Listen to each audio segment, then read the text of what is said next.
In tonight's deep dive, thousands of cannabis enthusiasts are celebrating today, April 20th, which is also known as 4-20. Since 2012, 24 states and Washington, D.C. have legalized recreational cannabis use. 49 states and D.C. have legalized medical cannabis use, though programs vary from state to state. Last year, President Trump signed an executive order that reclassified marijuana as a less dangerous drug, easing restrictions on marijuana, but stopping short of legalizing the drug. Joining me now with more is Shanita Penny. She is the executive director for the Coalition for Cannabis Policy, Education, and Regulation. Shanita, thank you so much for joining us to talk about this. So why do you think that federal marijuana legalization has not caught on in this country?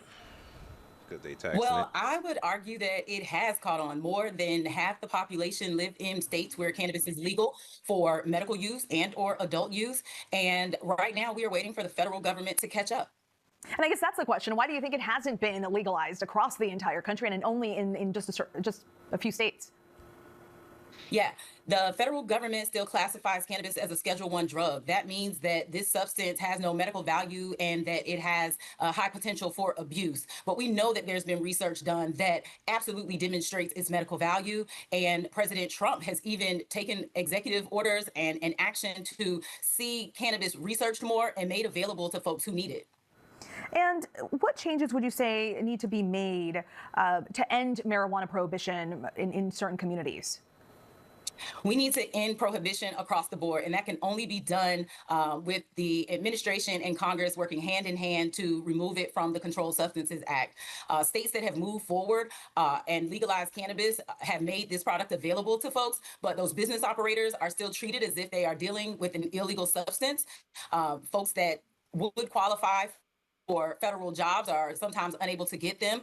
And it's time for, again, the federal government to close that gap between state and federal policy. And, you know, this isn't a partisan issue. We've had bipartisan lawmakers introduce legislation to do so. Right. And it's not a partisan issue when you talk about voters. Voters across the country want to see a regulated market. And again, the only way to do that is for Congress to act. And I would say she's right. And the thing is about the government, they know what they're doing. They just don't want it legal. You know what I'm saying? Even though states individually are legalizing it themselves. And then they're seeing how much revenue is coming from itself. And that's the thing. So, but they know if they make it federally legal, there's a lot of things they can't enforce. There's a lot of things they're going to stop having to track.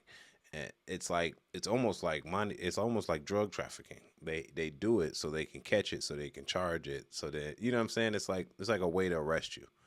If they make it legal, then they can't do that. You know what I'm saying? That goes for everything else. That goes with the cartel, all that stuff. They're not really breaking the rules other than not paying taxes on it. And that's the problem I'm having right there. It's like our country they're so greedy for money, for power, that they keep things that will benefit the country. You know what I mean? Just so they can arrest people for it, put them in the system, keep the system flowing. Because you understand, if you take away that, like, that's probably a majority of criminals other than hard drugs for real. But a lot of them just like marijuana charges. That means you have to release individuals. That means you have to, lessen the rules on it. That means if somebody get found in a car with a pound of weed, you can't do nothing. It's like liquor. You know what I'm saying? Like if somebody is in the car with like 3 handles of liquor, you can't take them to jail. You know what I'm saying? If it's not open. You know what I'm saying? So it's just weird. I think they should just get over this already and just legalize. But of course, it's going to come with some scrutiny because they're going to say it's addicted to the kids, woo-de-woo. But to be honest, we're not in a predicament not to do it. There's a revenue source on the table. We should use it. Let's just call it how it is. That's a different way, another way to get more revenue in our country. Just tax it how y'all be taxing it and bring in the revenue for real. That being said, you always need somebody to advocate for something like this, because there's people in jail for petty reasons. There's people in jail for reasons on little amounts of weed for major years. You know what I'm saying? They still probably serving time. Why people out? Imagine you got in jail for something that's legal, at least on a state level. It's kind of crazy, bro. And I that's the reason I petition for it.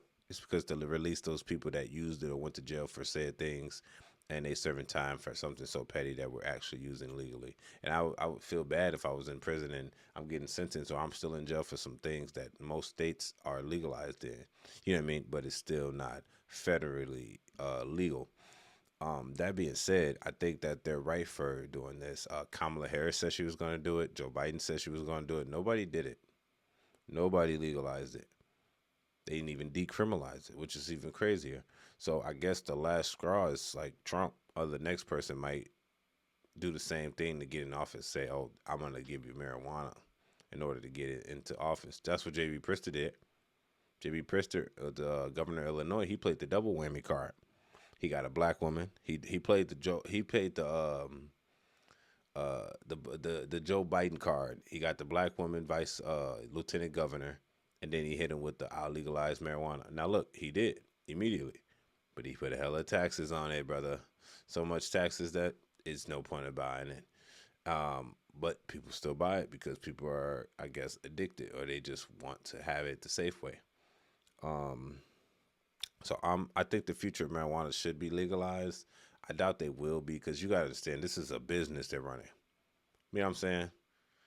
Eventually, that's a probable cause to get motherfuckers out the car, search them, do this, plant drugs if they need to, or just put them in the system where they can function. Like, okay, we need lawyers, we need judges, we need the system, we need people in jail, we need the system to be consistently moving in order for this system to work. Even shit like this, the legalization of marijuana. So, I hope they pass it, but we're gonna see. They've been hovering this for a long time, for real. So we're gonna see what's going on. It's your boy Angelo Savage. Tell me what y'all think. This is an interesting topic because I remember in college, my first year of college English class, I actually wrote about this and how it even became illegal in the first place.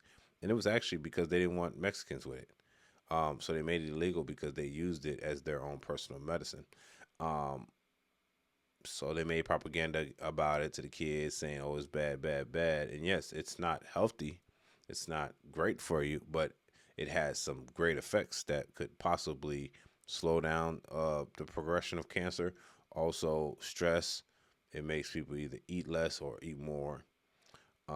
Stuff like that. You got to think about it in a medical sense, and that's the only way that you can think about it when it comes to something like this. Because how else do you justify them making this a federal thing? Let's just say that. Um, yeah, I think that's the future, man. But we're gonna see if Donald Trump actually does it. I'm be honest. I don't think he's gonna do it. I think he's gonna talk that talk. He ain't finna do it though, bro. Unless he's in a nick of trouble with Iran and he just trying to distract some shit. Other than that, he ain't doing it, bro. You just got to read between the lines. This is just what he's going to do. He's going to, I think, motherfuckers get distracted and he throws out simple cards and bonuses. So we'll see. It's your boy Angelo Savage. Tell me what y'all think about this in the comments section. Don't forget to subscribe. Don't forget to like and comment. And it's the Savage Report. Let's go. Peace. Tell me what you think. We out.